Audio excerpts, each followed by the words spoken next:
Hello everyone, and welcome back to Fableheim and the Legend of Keepers. The ancient goddess Toeris has reached her third banner. We've done a pure morale build. We've done a hybrid build. So you know what that means. It's time for some slaughter. And we actually start with a really cool artifact. Wraps deal 3% of max life per stack instead of morale.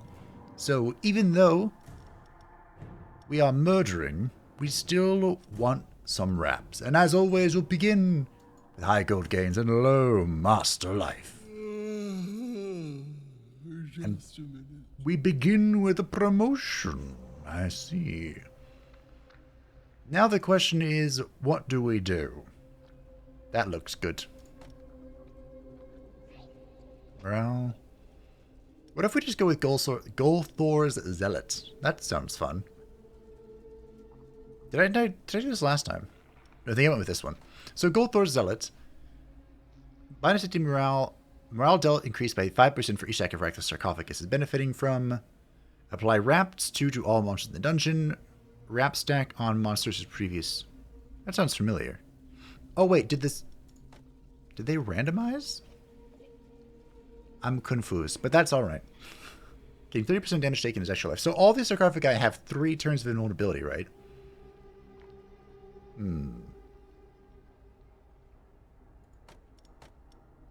I think I'm just going to take Golthor Zealot so I can apply wraps to my own monsters. I think that's the play. I think that's what we're going to do. So it looks like even though we are trying to murder people, we are getting a little bit of the hybrid Damahe. But as always, give me a moment to name our friends. Many of these names and faces are going to be familiar to you, but we are joined by a new friend, the Amut Disciple, Crocodile Dundee, named courtesy of Amon Ishtar, thank you very much. But as for the rest of the team, we have Kael'thas back again, Unhoplite, Niflheim, Pestilence, and Enubarak. So, Crocodile Dundee is intriguing. He attacks the front with morale. He does an AoE nature damage, adds 1 stack to all penalties applied to the target, and attacks apply bleeding 2 if the target is afflicted by at least 2 penalties. So the idea here is we want to be a debuff bot, and I love debuffs. As for what debuffs we possess, well, great question. Not as many as I would like. Not as many as I would like. And the question is, do we go all in on the murdering, or do we try to bring in a hybrid, or do we just full pivot away from life damage? I don't think the latter is smart. So instead... Oh, by the way, our traps. We start with the Prophet's Staff, 20 nature damage to everyone and applies vulnerable 2. And the Nightmare Mirror. You all know I'm a big fan of this.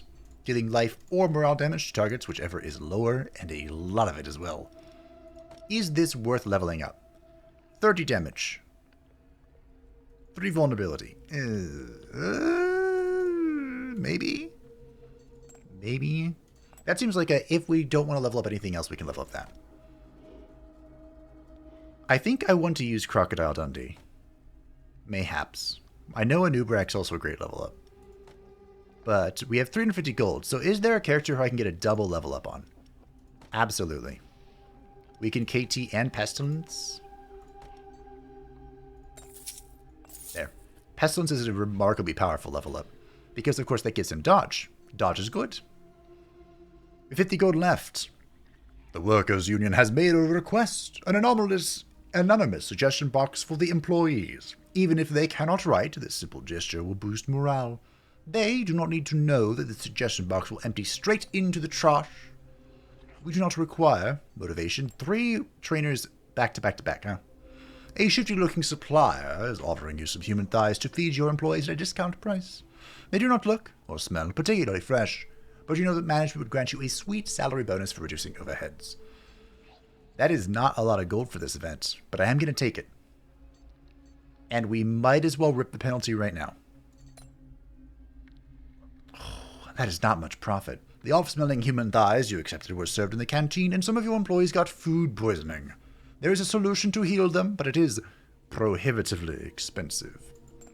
I think if you really wanted to min-max this, you would have gone to a merchant in like the first or second week, bought more minions, and then we could have used the money from that to send someone on a course. But if we send someone out on the course, we would be down a character, which arguably might be okay in the first combat, but meh. As for our room compositions, this is kind of okay. Like, there's a nice spread of resistances in the first room, and in the second room, a Nubarak plus Pestilence is enough to trigger Crocodile Dundee's effect, so I think we just go with this. Of course, there would be a knight for our first area. How unfortunate.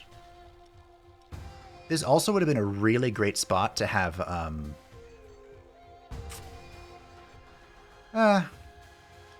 maybe not. To have Crocodile Dundee, that's what I was thinking of. Because they're already going to have 1 dot. We'll just start stacking Frostbite, it's fine. But the Sage is leading the charge, attacking the front with ice damage, which is not great. Especially since my ice damage target is him. Very not good. The Knight, Roland, being very annoying. Am I really just going to do this? That could have been. What could have been? Attacking the front physical damage and buffing everyone. That is why Unhoplite is standing here. He is weak to this ice, but he is resilient against the Knight, which is what we needed. He will unfortunately fall, but at least he ate the attack. And the Tracker attacking the back with fire. Good old Kael'thas is quite resilient to fire, so it really doesn't matter. He doesn't care none. You're just immune to demoralization, aren't you? Sure are. Well, at least we're almost going to kill this guy. That's something. 69. Nice. I believe Kael'thas is going to get another turn. Will he survive the burn damage, though? That is the question. Mayhaps. Mayhaps indeed. Well done, Kael'thas. The Sage stands no chance against you. The first to fall. Now, what's our sarcophagus going to do here? I have no wraps, but this is just a buttload of damage. Okay. I do like buttloads of damage. It looks like we already are on the path to a hybrid build without really trying. Which is something. Truly something. There's not a penalty for the sarcophagus falling either, right? It just is there. I say we murder her. Get plenty of blood. Blood for the blood god. Alright. Well done, Pestilence. Proud of you. Ooh, speaking of being proud. Ooh. Now we do have Camellia, who is quite potent. And we might be able to make use of her frontal attack, but we also have the Skeleton Executioner. What was your name again? I don't remember. It was also quite useful, but we also have Bork. Good old Bork. A big fan of Bork, as I'm sure you all know. Welcome to the Team Bork. You have much work to do, I'm afraid. So we got rid of the penalty, so I think we just go to the trainer now. Level 3 Bork. Let's level up Crocodile Dundee. He is a new character. And we'll level up Niflheim. There we go. No need to go to the Alchemist. In fact, I can't do anything at the Alchemist. You are invited to a word lunch with your employees. They are chanting your name when your turn to pay for everyone comes. What will you pay for? Nothing, because I'm broke. A shame, we're 2 blood off. A business trip, huh? A plunder? We'll take the business trip. What do we got? Ooh. Ooh. Okay. Hear me out. So the mirror is the greatest defensive tool pretty much in the game for a single monster. And it does make it so that if we find the miraculous pill later, which we probably will, knowing This is me. Good things will happen. However, if I take the money from Niflheim right meow, that's a lot of gold. And he goes back to full motivation. And he comes back in 5 weeks, whereas Anubarak is gone for 18 weeks. That's a lot. That's a lot of weeks to be gone. What about you, Crocodile Dundee? Am I actually going to level Crocodile Dundee to... You know what? Unhoplite kind of deserves to level up. But that's alright. Crocodile Dundee is a brand new character. So let's see what he has to offer, shall we? That's a nasty resting room. Nasty. What do we do? Alright, let's just run it back. It's a little sketch. A tiny bit sketch. But I think we can run it back. I'm confident in the team. I am mostly confident? Sort of? We got another character that dodges traps, huh? Leading the charge is the Amazon. We'll be shooting the center.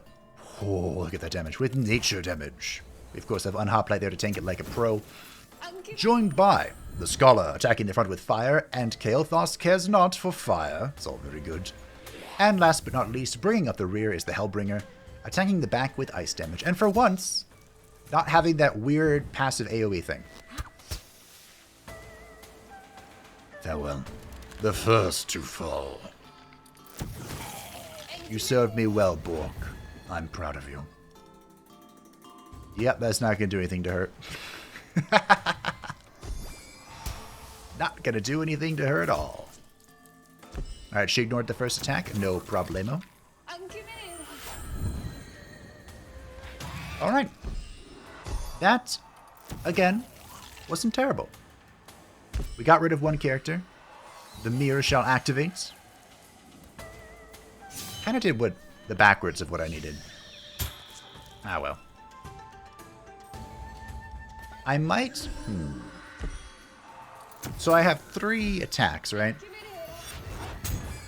I might do the wraps thing next. I think so. That's what we're going to do. We'll do 1 wrap. Wrap attack. We got our random buffs. Life is swell.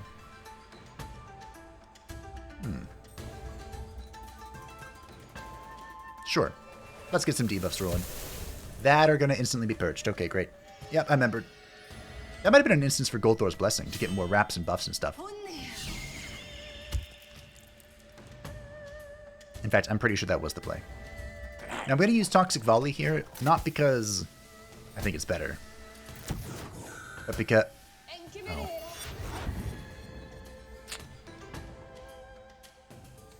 All right.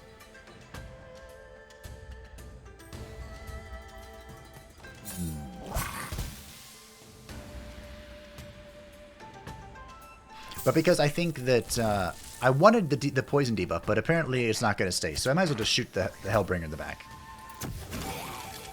Ow. It hurts. Help me. Actually, I don't think I'm too weak. I think we got it. Courtesy of the Scarab Swarm. Well done, Crocodile Dundee. Let the weight of their sins crush them. Oh. The Horde of Plenty. Monster with a 20% chance to deal a critical strike.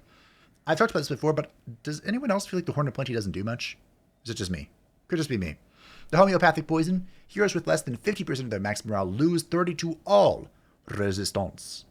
This could actually be really good. This would open the door to hybrid that we're kind of skirting. Sort of. However, the Magic Purse. Trading price of monsters and upgrading price of traps reduced by 30%. I got this one time after being told how great it was for so very long. And you know what? It is great. And it's even better at the start of a run. So we're going to take it. That right there is potentially unlimited value. Potentially.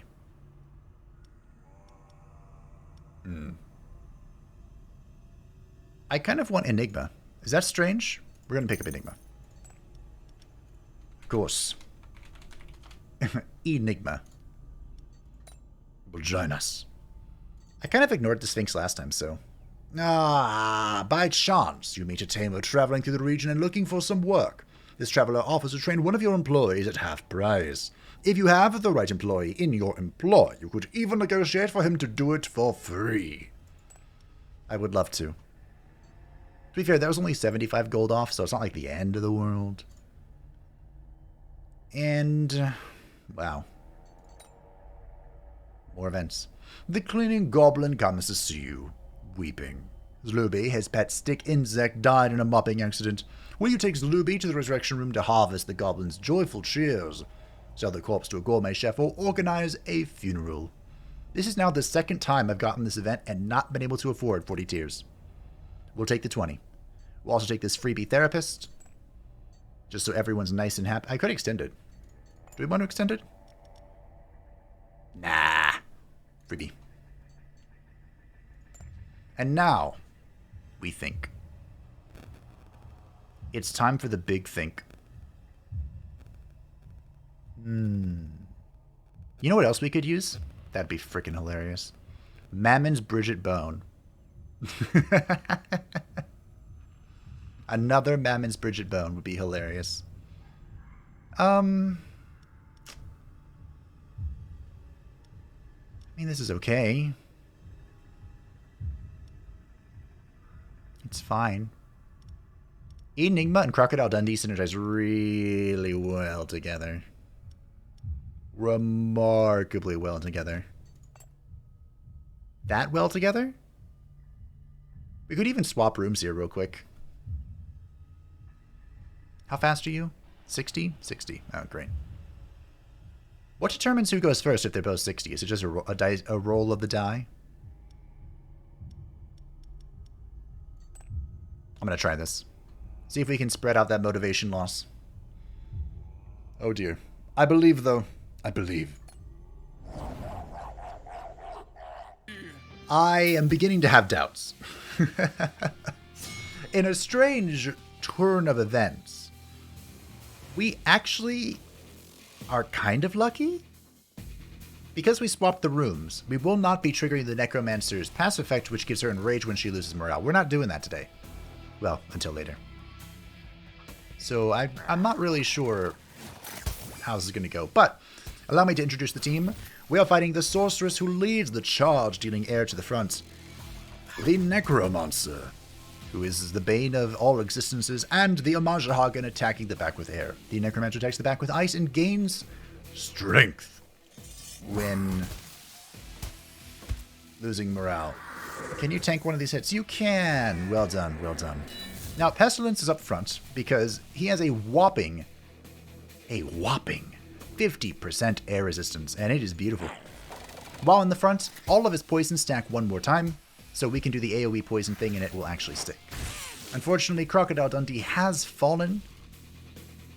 A shame. But Enigma is here to also fall, probably. Yeah, I think so. But Pestilence gets another turn. I think we just keep stacking poison, honestly. Now Enigma will fall to this. Yeah, weak to air, you see. And I think that's kind of... And that's a wrap. Oh no. You don't do any physical damage. This should still die to poison, right? I think so. Alrighty. Well, I told you I was confident. Perfectly confident. Well done, Pestilence. Oh. Oh. Oh. Okay, I kind of want to meme. So we have the lure. We have seen this before. We were playing Lyra, and it's phenomenally powerful. AoE morale damage applies multi-action to the next regular trap. We could use this for an insane Nightmare Mirror run. And To be honest, I kind of want to. But we've done that before. We've been there. We've done that. The Skeleton Lord, Kel'Thuzad. If we do find Memes's Bridget Bone, this is the easiest GG of my life. I love Kel'Thuzad. But deep in my heart, my friends, I have always treasured the memescendence. The Nightmare Catcher, demoralized, deals 200% physical damage instead of morale. We have never made use of this. But today, with Niflheim and Kael'thas, could be the day. Hail, it's about time. Oh, dear. Oh, dear. All right. I think we hit this engineer and then the therapist. At the engineer, what do we do? You know what? Let's level up the prophet stick. I can level up them both. Oh. No. Resist. We're going to go ahead and take this freebie motivation, Ketoxia. And now we're going to hit the scribe. What does this look like? Your archaeologist mummies have uncovered new glyphs. They will help you perfect your mastery of curses and blessings associated with your sarcophagus. On which glyph will you focus your studies? Alrighty. Raps the sarcophagi is benefiting from deal 50% additional morale. How does that work with this? I wonder. Sarcophagus's power is increased by 20, or gains an additional stack of invulnerability at the start of the fight. Huh. Is these two, right? It's Glyph of Life and Glyph of Colossus. Okay. We'll take the Glyph of Life. That's going to be spam real good. Week 19. Is there anything we want to change? Yes. Perfect. This allows us to spam out Demoralize with Kael'thas and Niflheim, and we can see if this is actually worth anything at all. Alrighty. I'm somewhat confident here, which feels strange with what we're looking at. We're looking at the Amazon, who'll be attacking the center with nature damage, and good old Unhoplite is here to tank it all. The Templar will be attacking the front with air damage, and I think Kael'thas lives for literally just one turn. He'll be fine, I'm sure. And the Mamluk will be attacking the back with air, and Niflheim lives for one turn, pretty sure. Now, all of this exists to test... Oof, I forgot you removed that. To test the effectiveness of the Nightmare Catcher, which is kind of sort of a meme. But, you know, I love memes. They all have a place. There's a time and a place for everything. And so far, I mean, it's looking pretty good.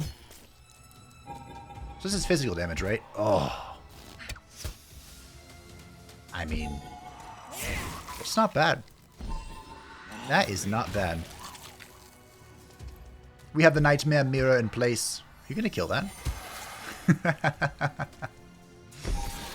Farewell, Amazon. And now we have, is it 4 turns? 4 turns. Don't mind me.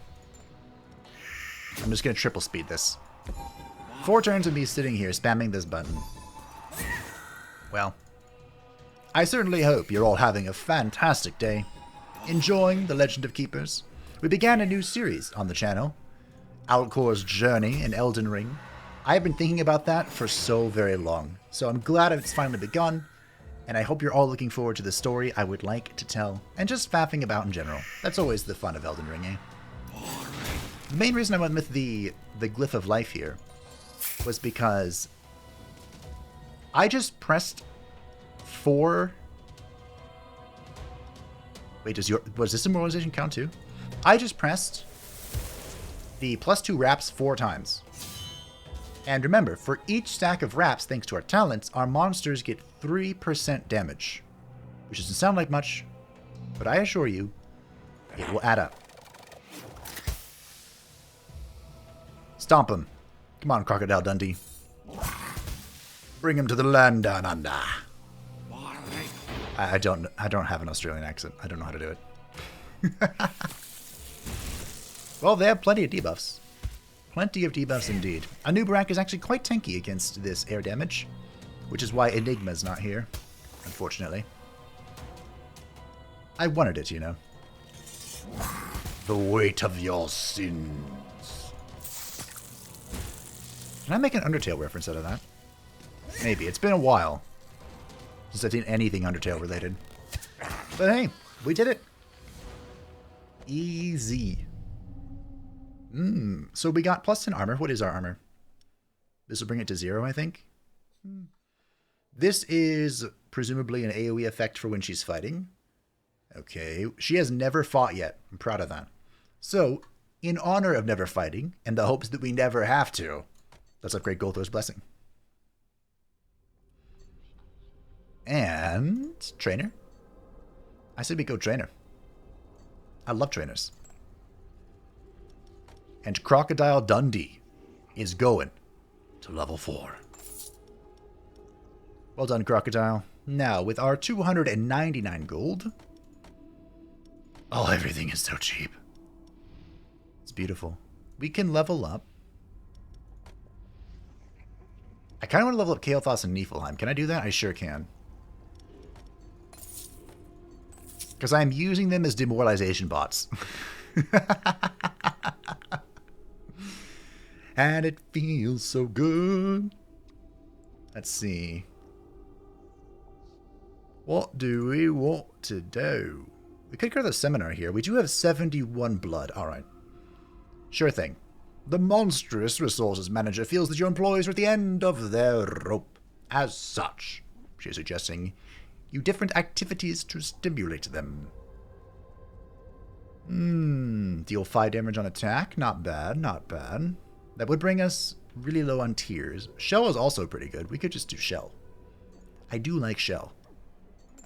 Or +1 motivation. I feel like +1 motivation is kind of a waste here. Let's just take the Shell. Collectors, good to see you. These Sutentai vampires are here to collect taxes. However, blood is more valuable than gold coins to them. They could even grant you a monetary compensation in exchange for blood collection, and you would, exceptionally, be exempted from taxes.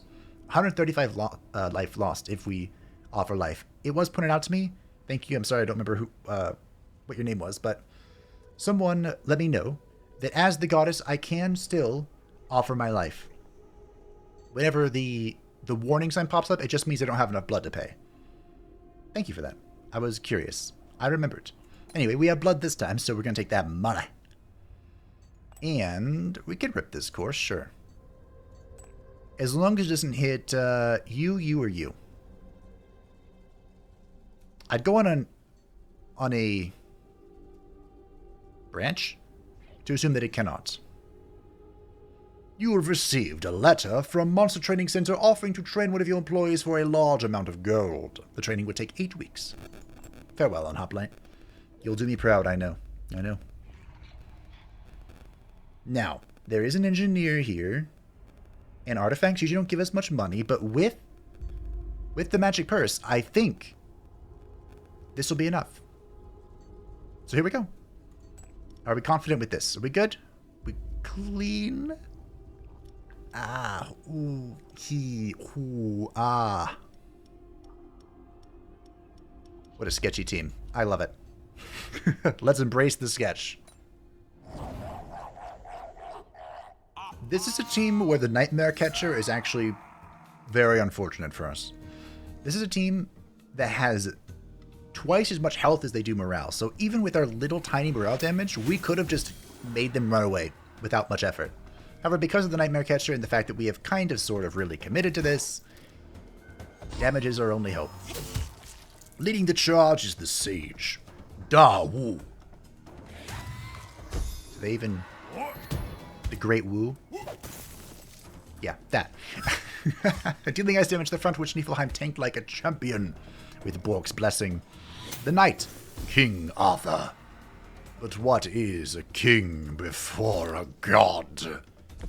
Also doing a lot of damage to the front.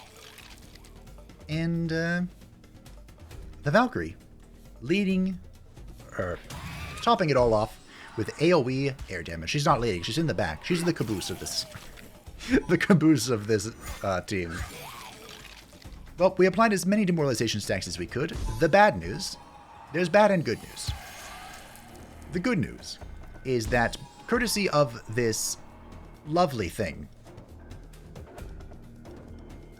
being the sarcophagus, they're going to take forever to actually get anywhere. The bad news is that if we didn't have the sarcophagus, the resting place would have gotten rid of all this, but that's okay. Literally doesn't matter. And now we do the same thing where I sit here and spam this button for all the mind vulnerabilities. So glad I learned about the fast forward button. Could you imagine what this would be like at 1 speed? Shame. A true shame.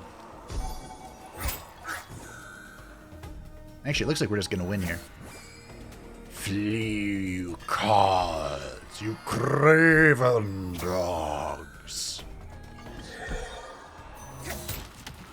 Alright. GG, everyone. Our next artifact. The Two-Bird Stone. Attacks targeting only the hero at the front deal 30% of final damage to the hero position behind the target. We don't really do this.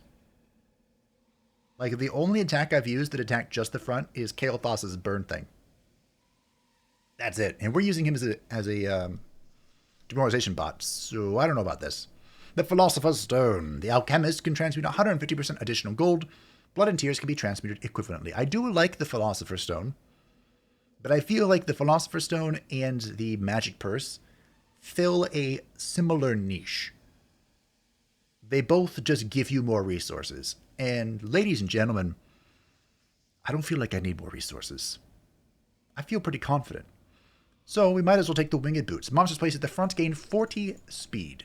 As long as I keep this in mind, this could be incredibly good for setting up the benefits of Crocodile Dundee's passive effects. Could be incredibly good. But we'll have to find out next time. Niflheim's going to have to go to sleep next time as well. We are at week 25, and I believe this is about halfway through the banner, so it's a great place to stop. Thank you all for watching. I hope that you enjoyed. I hope that you enjoyed the appearance of Crocodile Dundee, and we'll see if he can carry us all the way to the end. The murder banner has gone a lot better than I thought, and we're even memeing. It's literally a win-win situation. So thank you to the patrons and channel members who support the channel. I greatly appreciate you, and if anyone would like to stay up to date with anything happening on the channel, feel free to join the Discord description down below, and I'll see you next time for Crocodile Dundee's Ascension to glorious victory. Bye!